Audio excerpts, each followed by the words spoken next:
इनको आप लोग जानते हैं। एक बार थोड़ा सा अपना बिहारी भाषा में आया भी बोलिए तो।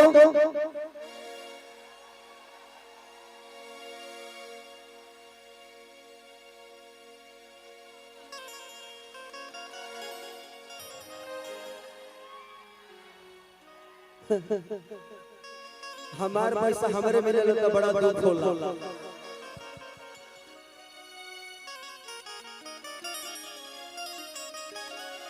यही है सपना चौहान जी, ये हिमाचल से हैं, लेकिन पहला गाना है ना।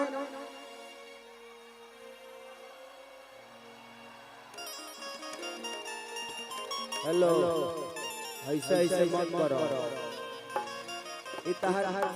इतार हिमाचल ना हो। अरे बच्चा कि हमरा राजा के तू ताला पोटा बल खिड़की हवा झुरु झुरु लागे। अभी मेरा और एक शिल्पी का गाना बहुत वायरल हो रहा है। भाई भाई भाई कि ये को बात बताई तो बतावे दे बुगा अलाइल बन से नुरा लगावे दे बुगा। मैं ते बहुत नहीं। हेलो जी,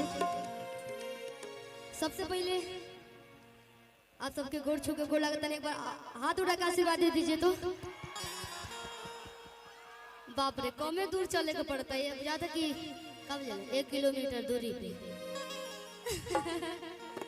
लेकिन आप लोग के प्यार पावे खातिर हमने कई कोस दूर चल जाएंगे। आज हमने के बियाने से खैले नहीं की जा, लेकिन तब उतना एनर्जी बा आप लोग के देख के। Thank you so much. तो बहुत सारा गाना आइल बा और बहुत दिन बाद भैया के साथे हमार मंच होता। पहली बार होता, बताइए। चलिए,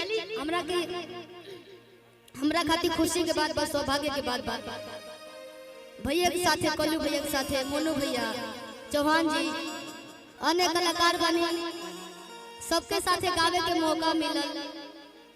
साथे साथे सपना जी के साथे भी ये प्यार आप सबके जीवन बनल रहे। चले के बाद इसके लो तो भाई कि नई खेते हिया में हीरा मोती जड़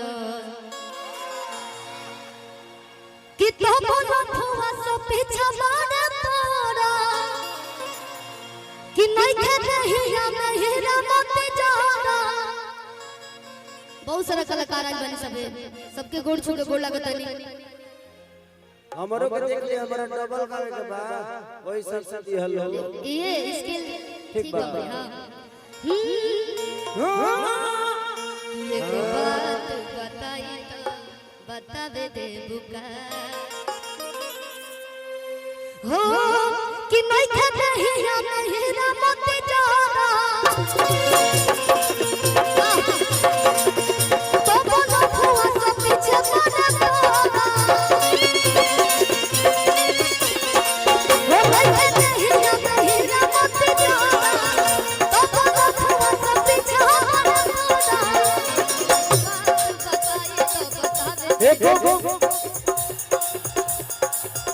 एक बात बताई न बतावे दे बुगा, एक बात बताई न बतावे दे बुगा, लाई बन से नुरा लगा।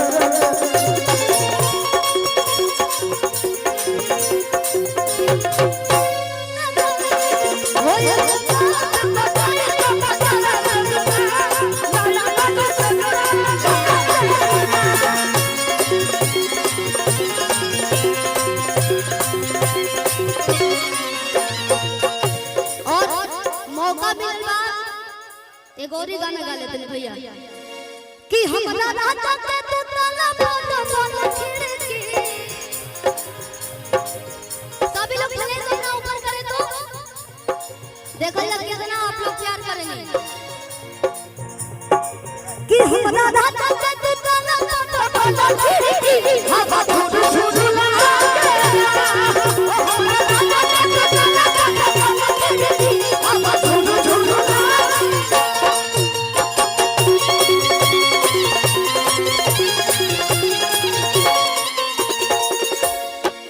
लागे भैया